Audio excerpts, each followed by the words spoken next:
Hey ladies, how you doing? Welcome to Black Women Making Money. On this channel, we mostly focus on entrepreneurship and how you can get your money right, get your businesses right, get investing, things like that. But on Sundays, at least for the foreseeable future, I always come to talk about the business of marriage. So, hello everyone and welcome. Um, so tonight's session should be pretty interesting because we are going to actually talk about marriage, money, and why people get divorced. And I have a few things to share with you, some interesting articles, some interesting pieces of content and information. Don't forget to give me a thumbs up as you are coming in. And let's kind of get started. So, the reason I wanted to have this conversation is because many, um, many of us either have come from single parent households or have come from divorced parents. And we, as Black women, are the only demographic of people who have more divorces than we have marriages. And, there's a lot of information that's, being stated online. I kind of wanted to be able to come in and give certain perspectives with regards to um, how you can actually manage money, how you can manage money before you get married, how you can manage money during your marriage. And the reason that I put the thumbnail on that I did was because of, this old adage of man and woman fighting, right? Man and woman are fighting. And he finally says, "Woman, what are you spending money on?" And, she's got, traditionally, they think that we have Chanel and Gucci and things like that. And I want you to be able to say, "I'm spending money on investments. I'm getting me some rental properties. I'm getting me some tax liens. I just bought $1,000 worth of Apple stock. What you doing?" You know?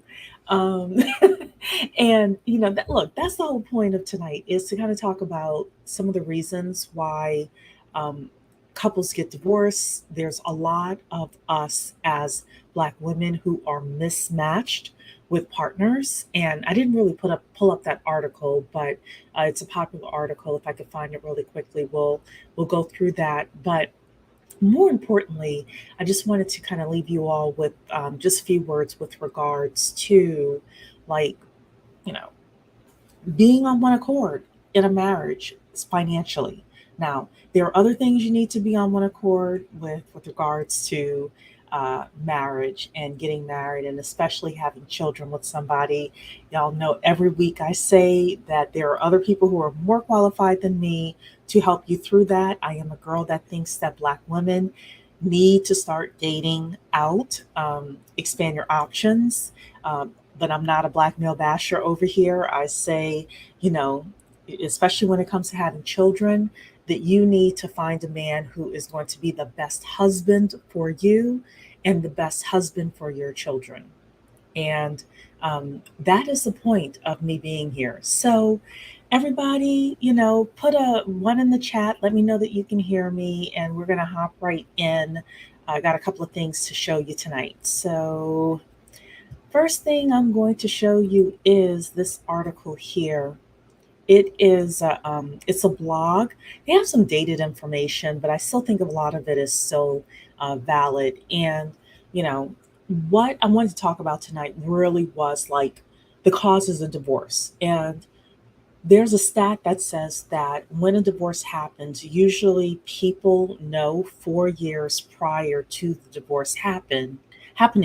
And usually that is when the family wealth starts to decrease as well, is because the divorce is imminent. So one of the best ways for you to get wealth is through marriage. Um, but one of the ways you can lose wealth and lose the most wealth is through divorce. So we want to kind of head that off, from the beginning. And the best way to do that is to choose the right partner.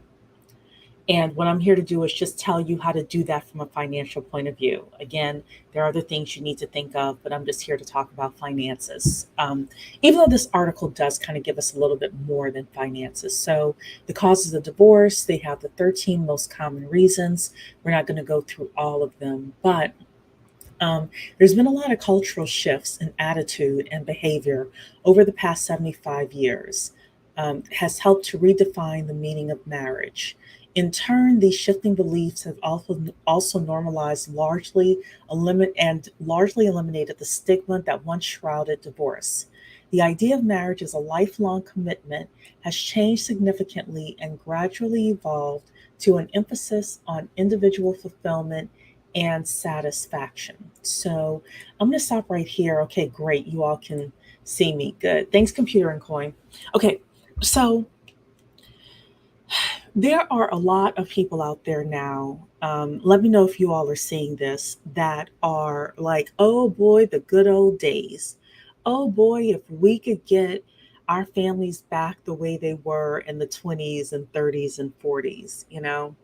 And there are a lot of people who are doing great content with regards to, well, you know, let's examine a lot of those what were those marriages like? Let's examine those. And one of the interesting things about this article is it's really talking about people who are in their 50s who are deciding to divorce. So these are people who most likely have been married 10, 15, 20 years, and they're calling it quits. And we're describing why they're doing it. And like I said, this article, even though it was written in 2021, it has a lot of information from the year 2000. So we're looking at people who got married in 1980, roughly, who was getting divorced. So, um, we have a transition happening here. Even as the overall divorce rate is decreasing among adults age 16 to 65, approximately 45% of marriages still end in divorce. So, um, according to various studies, the three most common causes of divorce are conflict, arguing, irretrievable breakdown in the relationship, lack of commitment, infidelity, and lack of physical intimacy. The least common reasons are a lack of shared interest and incompatibility between partners. Well, look, if partners are incompatible, like if they're having some of these other issues like conflict, then they're incompatible. So I don't know what this article is talking about with that sentence, but hey. So here are the 13 most common reasons for divorce. So they've organized them based on an analysis that they did. And they actually have a better chart later on in this article. What they say conflict, arguing, I can't speak tonight, an irretrievable breakdown in the relationship. How much of that is about money? How much of the conflict and arguing is actually about money? I would venture to say a lot of it is about money, and some of it is about the fact that you don't have enough money. Um, Other aspects of it is where the money is being spent in the household. You and your partner are not on the same page. You are trying to marry a man and you're not on the same page, and you're not really allowing yourself to see the red flags. Ladies, we have to be careful about that. Number two, a lack of commitment. Number three, infidelity and extramarital affairs. Now, ladies, let me ask you a question. When a man is having an extramarital affair, is he spending money on the side chick? Yes or no? Is he doing a Wendy Williams and Kevin Hunter on the side chick? Yes or no? How expensive is it for the man to have a friend? Is he buying her dinner? Is he taking her on trips? Is he accidentally getting her pregnant and having to pay child support? So even though this says infidelity and extramarital affairs, let's be real. Let's be real with this topic. This ultimately becomes a money issue because you are taking money out of the family household in order to wine and dine somebody else. Even if it's a hookup, are you paying for a hotel? You know, am I going to have a problem with an STI? Am I like Andrew Gillum's wife and going to have to deal with not only the embarrassment, but other issues financially because of this? Am I going to lose out on opportunities because of this? So, yeah, infidelity, extramarital affairs can be a big problem. Distance in the relationship, communication problems between partners. Again, a lot of communication issues, I believe, are financial issues where the two partners are not following the same path. You're not moving in the same direction. And some of that, ladies, you could figure out during the dating process. So, DV is a big issue. Realization that one spouse has different values and morals. Some of this, again, can be spiritual, some of it can be physical, some of it, can be financial, right? Substance abuse and alcohol. Let's be very serious. Some men have addiction issues, and those addiction issues can cause a big problem with money because instead of spending money within the household on the lights and on what the kids need, he is taking it out and buying weed and heroin and opioids and alcohol and porn and all sorts of stuff like that. A lot of stuff does eventually come back to a financial issue. Uh, Absence of romantic intimacy is another one.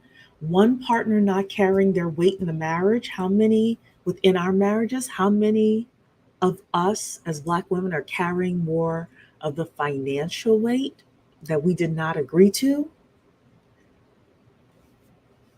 This all has to do with money. Financial problems, they're saying, is number 11. Later on, they have something that says it's number 4. Marrying too young. In a couple of weeks, I am going to do a session. I'm going to kind of preview it tonight, but I'm going to do a session on red flags. And it's going to be red flags and also this campaign that a lot of influencers are doing, and I believe the US government is doing as well, to get women to have children. Now, I'm not hearing people say get husbands so much, but there is a huge campaign that I'm seeing now that I think ultimately is going to be um, federally funded in order to get people to have children, and we'll see if they mention get married as well. And I got some things to show you because it's starting to really show. And then lack of shared interest. So that's what they're saying here. These are the top reasons for divorce. And this was a survey in 2004 from AARP. They talked about DV, different values, infidelity. So look, the cause of divorce for couples in their 50s, 60s, and 70s are unique because of major life transitions that occur during this time. You have, again, women who, if she's in her 60s, or let's say she got married in her 20s, she's been married for 40 years, and this was in 2004. That means she got married in 1964. Yeah, things changed. She got tired and she wanted to leave. So again, they have this list here. There's some really good stuff in here. But this list here where money issues, that 36.1%. And a lot of other things have a financial cause to divorce. I'm going to show you a couple of additional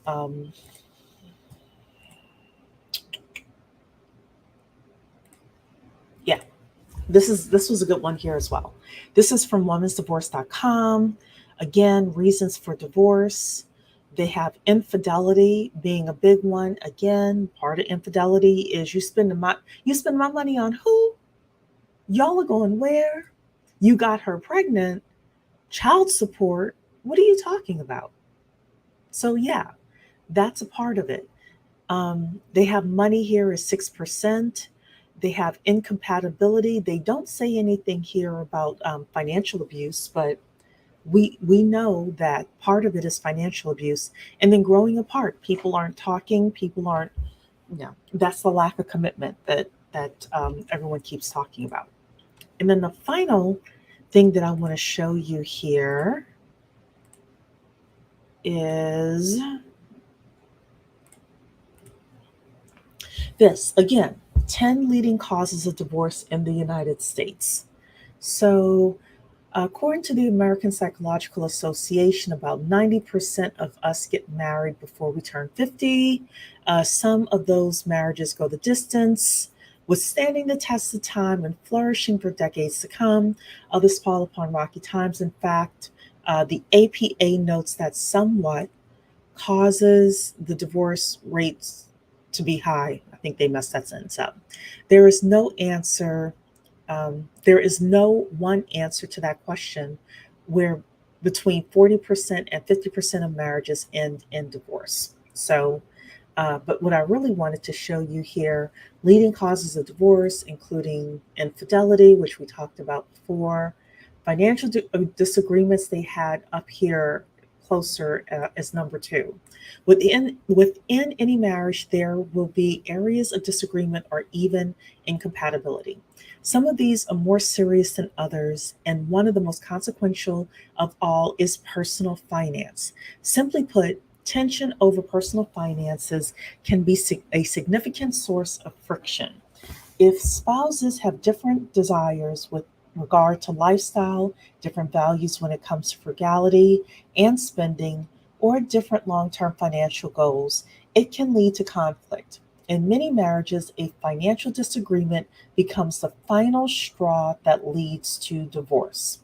So they have other things in here, but look, finances, ladies, if you want to have a strong marriage, whether you are dating somebody, whether you are thinking of dating, whether you're thinking of opening up your options, whether you are currently married and you're trying to keep your marriage together, a lot of people state that money is an issue. So um, we want to head that off, you know. We want to know how we can do it. What are some of the things that we're able to do in order to head that off? So, what I'm going to do is share one more screen with you, and then I have something fun for us to talk about. So, yeah, these are the two people, you know, woman, what you spending money on, and I kind of had this joke. I'm spending money on investments. I'm trying to get us out of the hole, you know. Um, Financial, again, we have to be able to talk with our spouses, our future spouses, with regards to finances. And if we don't, it can wreck the relationship. The truth is that good men want financially savvy women, and we have to be that.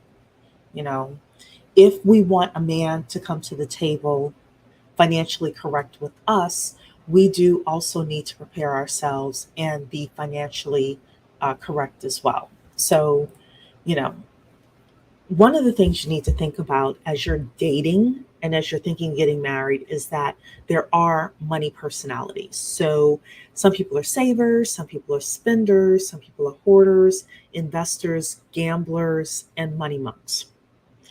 These are the six money personalities. So a saver is somebody who does that. They save, save, save, save, save.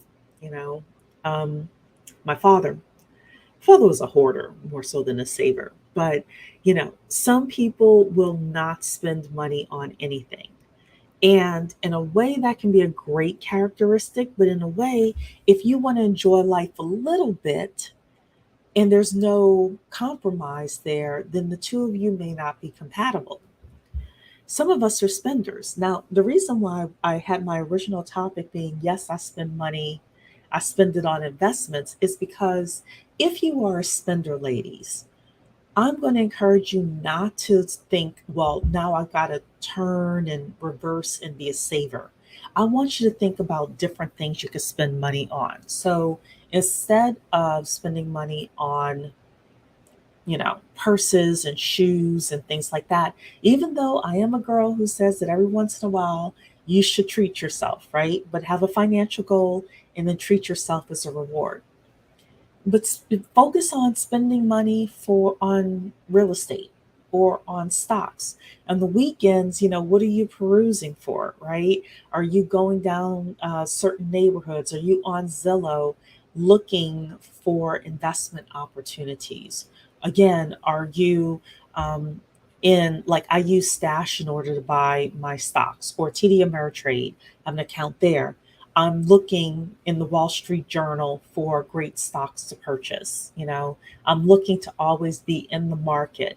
Some of you want to get into options. Some of you want to get into other types of investments. Focus on spending money there, right? You could be a hoarder. A hoarder is like worse than a saver. They really do hoard money. An investor is ultimately what I hope that we'll be, and who I hope that we will marry as well. We want to try to find we want to get together with a guy who is also an investor if possible. You want to absolutely avoid a gambler. A gambler is not just somebody who goes to the poker table. I'll give you a story. I know a gentleman who is in business now, and he raised money in such a way that now he is in trouble with the state because he made a whole bunch of promises and did not follow the letter of the law. He also has a second business, which is pretty much bankrupt. And it's because he was too much of a risk taker. So you want a man who, if he's in business, that he's smart about being in business and not risk taking. Some men, they want to shoot so much for the moon. They want to swing and hit a home run, at all times. And sometimes, ladies, one of the things that I say and I try to live by, and if I ever get married again, my husband has to be like this. It's okay for us to hit a double. I see Mocha Mommy's here, so she'll appreciate that. It's okay for us to hit a double. We keep hitting doubles. We keep getting to the plate. We hit singles. We hit doubles. Eventually, we'll make it home. Eventually, we'll win the game. Especially if you have young children, I would really suggest you think hard about marrying a risk taker or a gambler. So Mokamami is saying, these are the issues no couple wants to discuss but need to. Every couple needs to discuss these things. Every couple, yeah. And then a money monk, since Mokamami mentioned it, this is a person who doesn't want to talk about money at all. If you are dating a guy and he doesn't want to talk about money at all, that is a red flag. That's a red flag. If he's asking you about your money, your career, what kind of house you have, what do you own, what are you doing, and you can't get any information out of him, run. Run. So I was looking around for something pretty, and I found this. This was published in the New York Times, but I imagine, you're sitting with a guy, you're having a glass of wine, you're looking beautiful in your stunning red dress. He's leaning in. He's like, hey, what are you doing? What are you doing this weekend? And you glance at him and you say, I'm going shopping for real estate. And he says, oh, what? You're into that? All of a sudden, he likes you more because you're a woman on your purpose, because you're spending in a way that seems interesting. You may be spending on yourself. What do I mean by that? When I say spending on yourself, it could be you're working on your business. It could be you're working on your certification. Um, you could say, hey, I'm doing some research for an investment club that I belong to, you know? But you want the kind of guy that would lean in and say, "Oh, wow, that sounds interesting." Not only would he lean in, he would be able to introduce you to investments and information that you don't know anything about. That's the kind of man that you want. So I again happen to love this photo here. So potential investments you can make.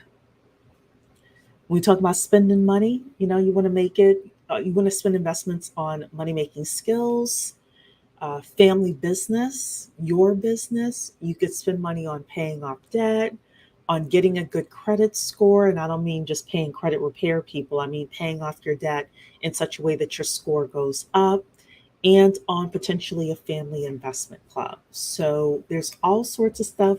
When he says, "Hey, what do you like to do? What do you like to spend money on?" These are the types of passions that you can have.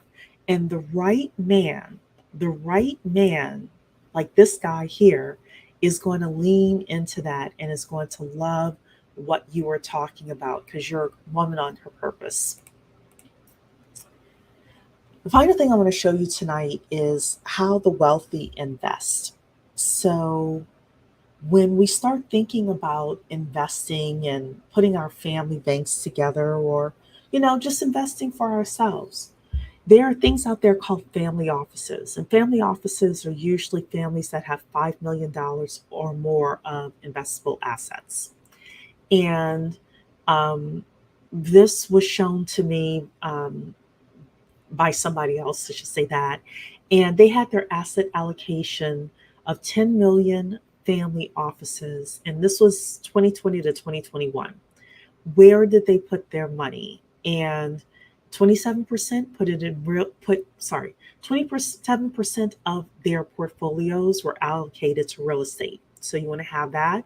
You want to have a little bit of private equity. Those are private businesses that you're investing in, whether it's your business, whether it's a family business, whether you are participating in equity crowdfunding. Then 25% is in stock, public utilities. Then you have 13% in cash and cash equivalents, because you always want to have an emergency fund. A little bit of in currencies, which is like foreign exchange, a little bit in commodities, fixed income. So there are things called I bonds, which you may want to take a look at. Um, Not financial advice, just saying, just take a look at it.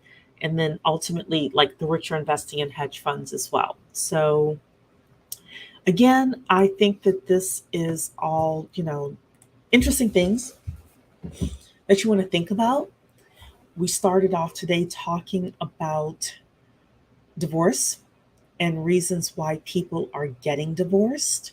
And we ended up talking about how you can spend your money. So, I got one more thing for you. It's a bonus thing, and it's going to lead into some of my conversation probably in the next couple of weeks. So, let me do this here. Give me a second. Okay, so this is Dennis Prager and a young lady. I would butcher her name. She's African. Uh, and I want you all to listen to this. I have some thoughts about it. You can let me know what you think. So let's go. Let me know if you can hear it.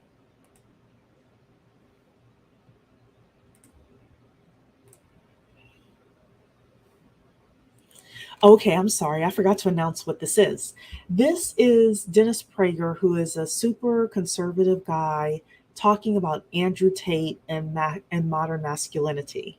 And if you don't know who Andrew Tate is, I didn't know who he was either until a couple of weeks ago, and then he started flooding my feed. But he's a super machismo guy who was apparently a UFC fighter or something like that.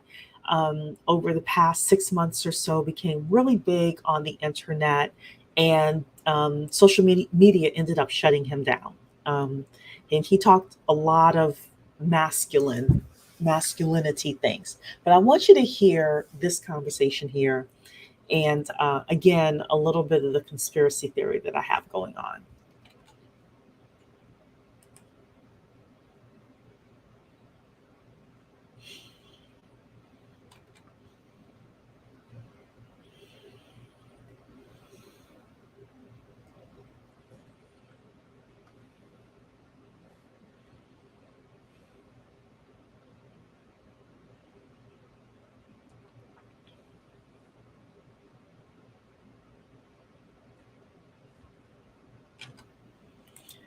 Okay, so you're saying no audio. Let me see here. Why is there not audio? Okay. Um, Let me try to play it then from a different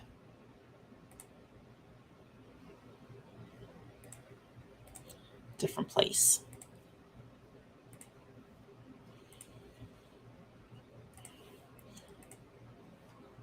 I got it in two places here. So I'm going to play it right now and let me know if you hear it, ladies.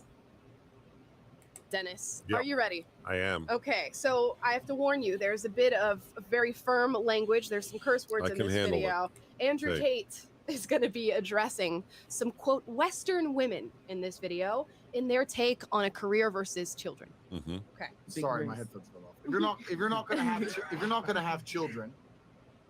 children, what are you gonna do with your lives? If I'm not gonna. Do you all hear? Do you all hear it?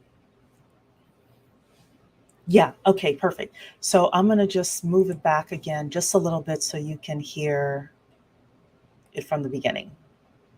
Oh, I have to warn you, there's a bit of very firm language. There's some curse words I in can this handle video. Andrew Okay. Tate is going to be addressing some, quote, Western women in this video in their take on a career versus children. Mm-hmm. Okay. Sorry, my headphones fell off. If you're not gonna have children, what are you gonna do with your lives? If I'm not gonna have children, travel. Just pursue anything that makes me happy. Try to make money. I love traveling, so I would probably just Drink cocktails on the beach. Okay, next. About the same thing, like travel, focus on my career, things like that. Like my career will become my baby. What about you? I honestly just want to get right into my career. Okay. That's pretty much it. What do you want to do in life? Right now, so I go to the University of Miami. I'm majoring in interactive media. What I want to do with that is build virtual reality simulators. Do you all see how disinterested he is? He asked them a question and then he just totally spaced out, right? Um, let, let's continue. So he's asking them the question, what are they going to do, with their lives? And none of them are saying that they want to have families. And I'm going to get to a point here. For the military. Then I'm also minoring in motion pictures. I'm interested in acting and shit like that. Miss Cuba, what about you? Do whatever the fuck I want. Okay. It doesn't matter. What- Well, I plan on becoming a doctor. So I'm just my career.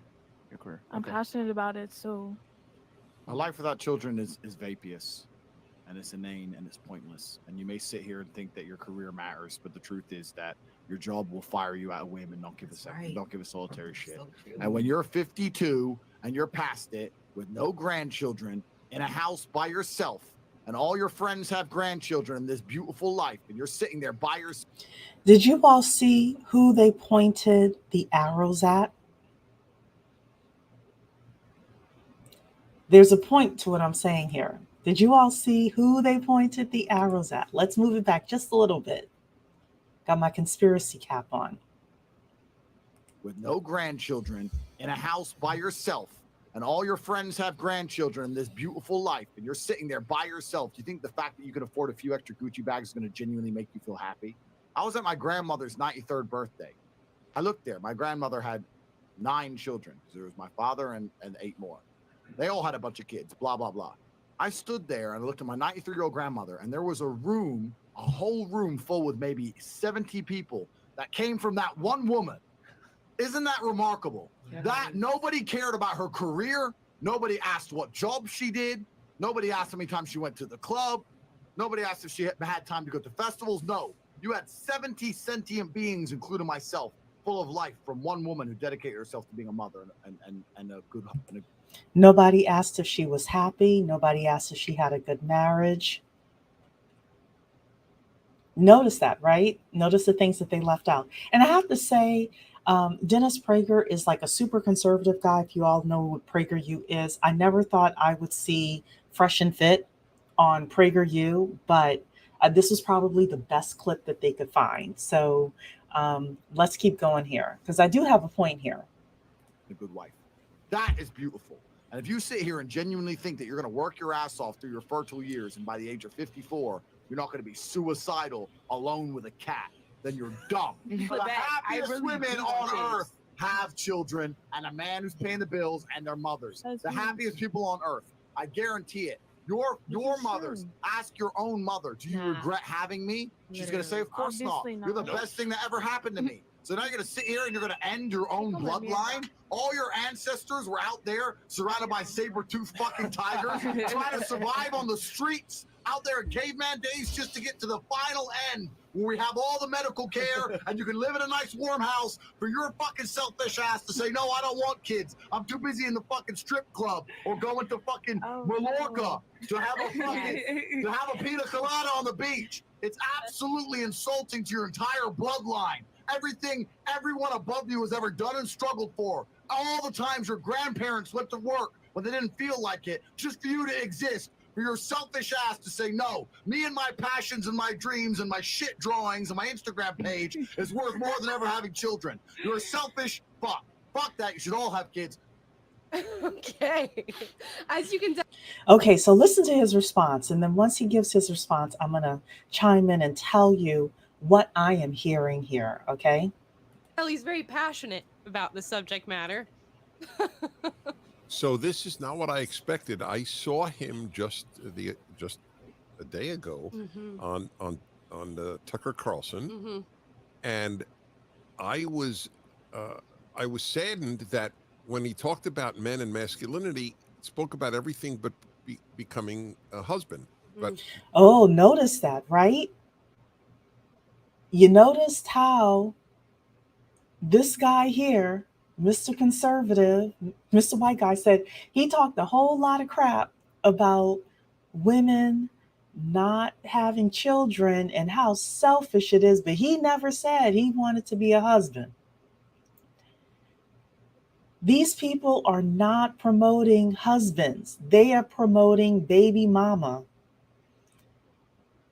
And I have a little bit more to say about how Roe v. Wade fits into this as well. Let's keep going. And also remember who they pointed those arrows at in that clip. Fresh and Fit, I don't think, pointed those arrows. But I do have a point here for Black women. So let's keep going. getting married. So obviously that might have just been a unique conversation, because if this typifies him, while that's not my mode of presentation, No. that is the content of my life's thinking. Mm. I have had, in fact, your viewers can actually see this on the internet.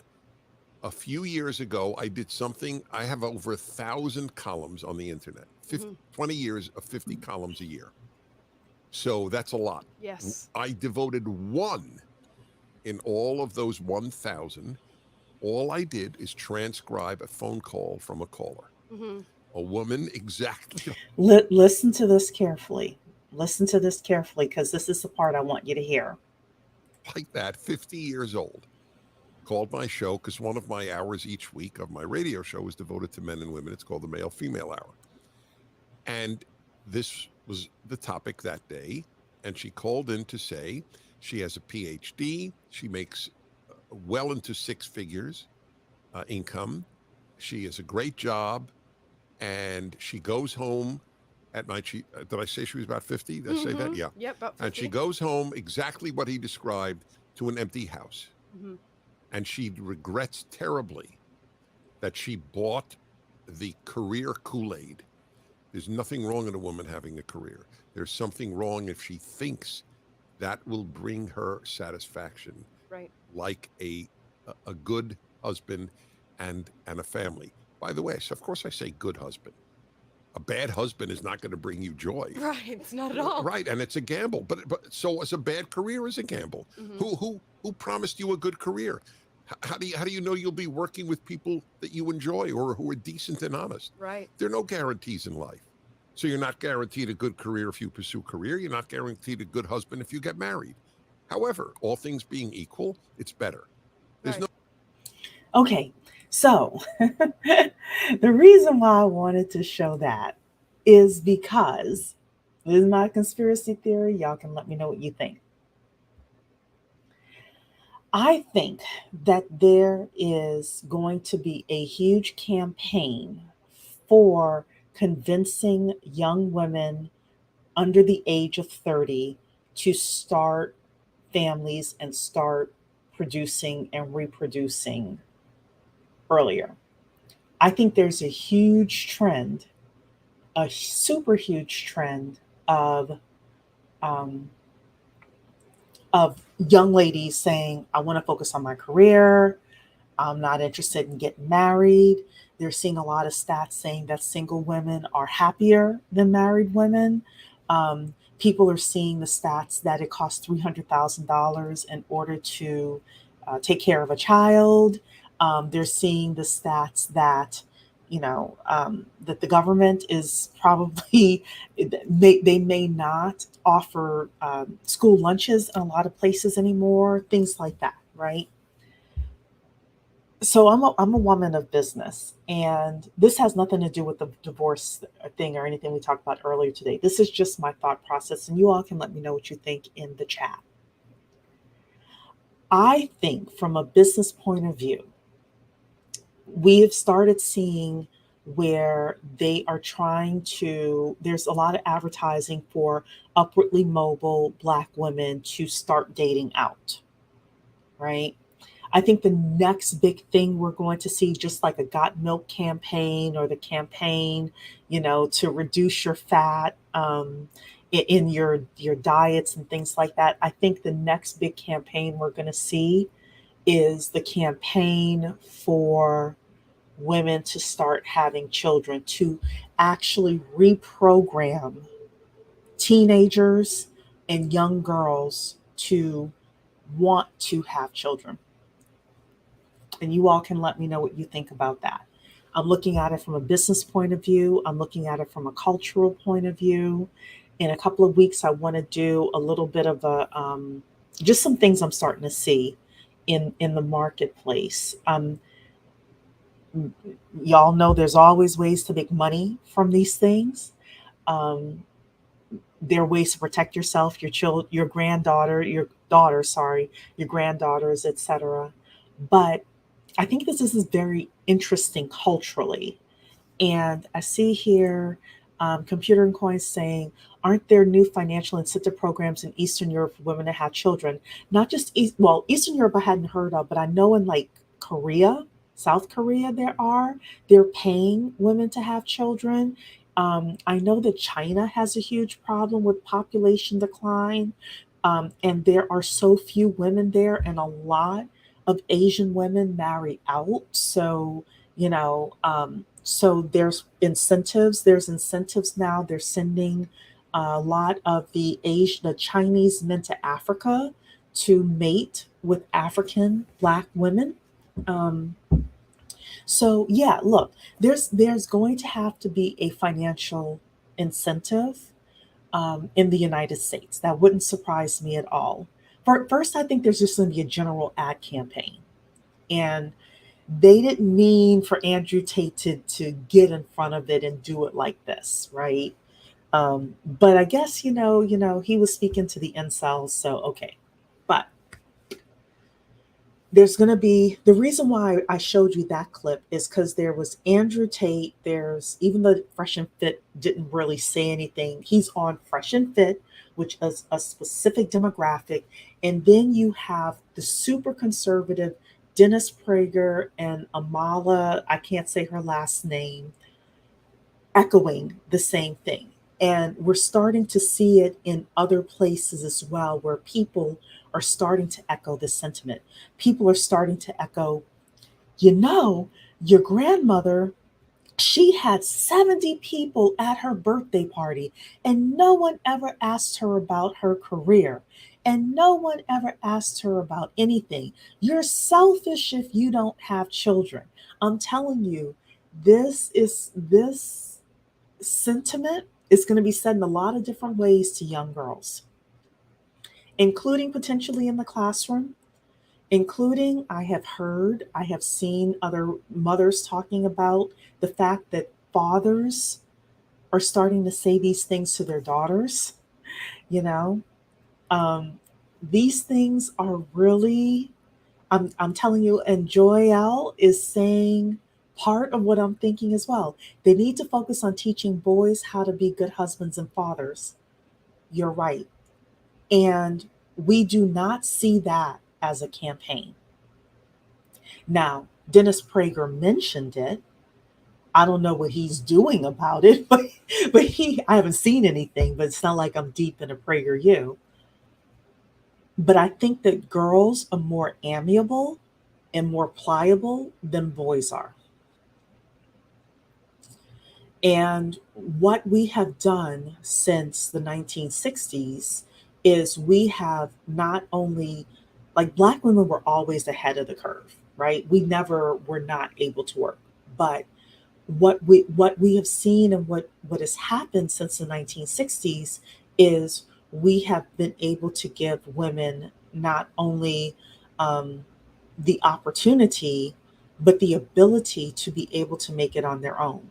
And because of that, they're not choosing spouses. Not only us, but a lot of women of other ethnicities are not choosing spouses. They're not choosing to have children. And because of that, I think that there is going to be a huge push for, let's figure out how to get women into relationships, get them having children. They may get married, they may not. Fastest way for you to lose wealth is to have children and not be married. So, take with that as you will.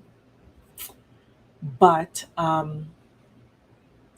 if this is my final thing I'm going to say, and then you all can let me know what you think. If women are not willingly going to have children, it would not surprise me if A Handmaid's Tale happens. And a lot of young ladies today are saying, I don't want to have children because of the environment,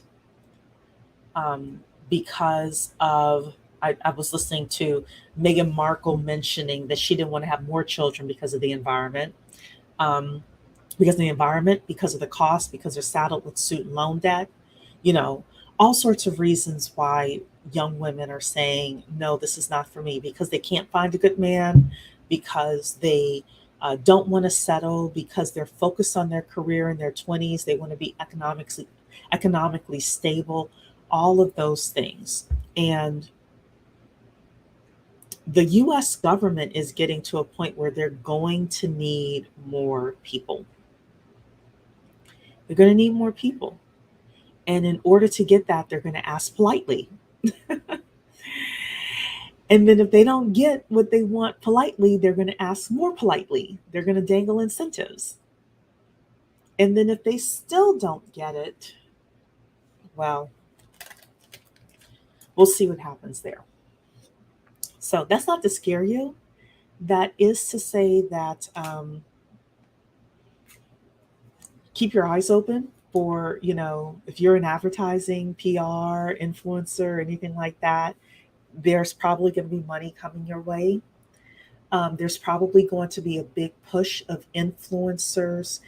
For example, in the Black community, the divestment thing is getting a push. It wouldn't surprise me if the influencers in the Black female influencers that do like the wifey, I want to be a wife, I want to have children. Don't be surprised if the algorithm starts pushing their stuff.